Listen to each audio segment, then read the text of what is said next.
நீங்கள் பார்த்து கொண்டிருப்பது ஆம்ஸ்டாங் டிவி.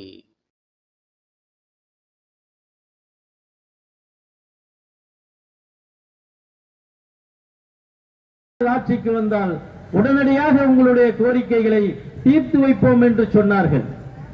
நீங்கள் இப்போது ஆட்சிக்கு வந்திருக்கின்றீர்கள். யாரும் எதிர்பாராத ஆட்சி.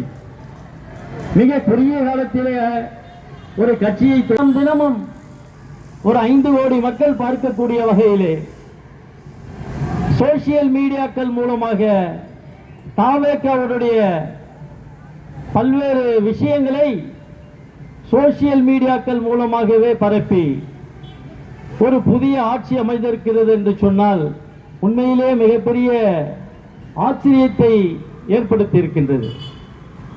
ஆக நீங்கள் தேர்தல் வாக்குறுதியிலே சுட்டிக்காட்டி இருக்கின்றீர்கள். கடந்த ஆட்சி காலத்தில் நடைபெற்ற போராட்டங்களில் பங்கு பெற்று வாக்குறுதியை தந்திருக்கின்றீர்கள். ஆட்சியில் இருக்கும் போது பல்வேறு ஆட்சியாளர்களை நாங்கள் பார்த்திருக்கின்றோம். கடந்த 45 ஆண்டுகளுக்கும் மேலமாக தமிழ்நாடு அரசு ஊழியர் சங்கம் தோற்றுவித்து ஜெயலலிதா அவர்களையும் பார்த்தோம், எம்ஜிஆர் அவர்களையும் பார்த்தோம், எடப்பாடி அவர்களையும் பார்த்தோம், கலைஞரையும் பார்த்தோம், ஸ்டாலினையும் பார்த்தோம்.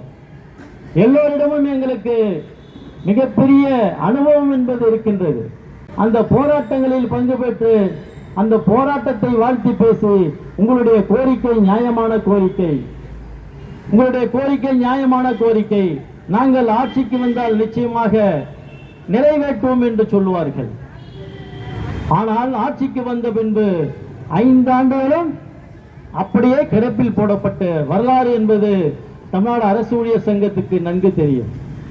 ஆக தமிழ்நாட்டில் இருக்கக்கூடிய ஆட்சியாளர்கள் எல்லாம் எப்படிப்பட்ட ஆட்சி உணர்ந்திருக்கின்றது. அப்படிப்பட்ட வரிசையில் மாண்புமிகு தமிழ்நாடு முதலமைச்சர் ஜோசப் விஜய் அவர்கள் வந்துவிடக்கூடாது என்று நாங்கள் எதிர்பார்க்கின்றோம். எங்களுடைய எதிர்பார்ப்பை நீங்கள் நிறைவேற்றுவீர்கள் என்று நம்புகின்றோம். தேர்தல் வாக்குறுதியிலே சொல்லி இருக்கின்றீர்கள்,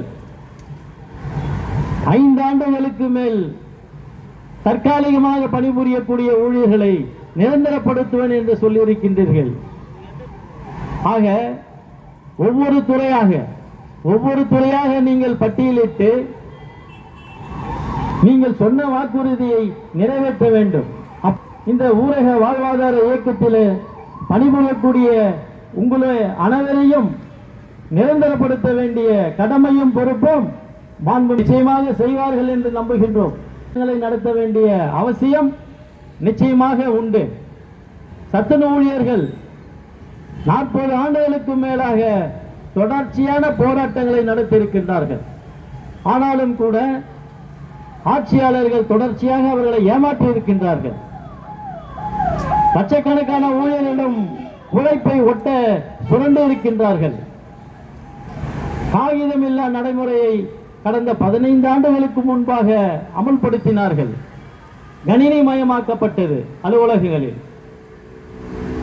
இன்றைக்கு கணினி உதவியாளர்கள் இல்லை என்று சொன்னால் தமிழ்நாட்டின் நிர்வாகமே ஒட்டுமொத்தமாக ஸ்தம்பித்துவிடும். ஒட்டுமொத்த நிர்வாகமும் ஸ்தம்பித்துவிடும். ஆனால் எந்த துறையிலுமே கணினி உதவியாளர்கள் பணியிடங்களை காலமுறை ஊதியத்தில் நியமிக்கப்படவில்லை.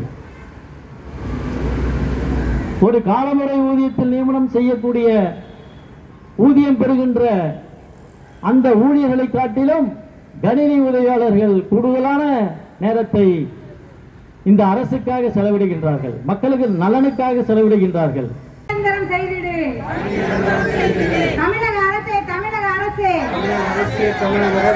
ஊதிய உயர்வு அளித்திடு. போராடுவோம் போராடுவோம் போராடுவோம். கோரிக்கைகள் வெல்லும் வரை போராடுவோம். ஒன்றுபடுவோம் வெற்றி பெறுவோம். ஒன்றுபடுவோம் வெற்றி பெறுவோம்.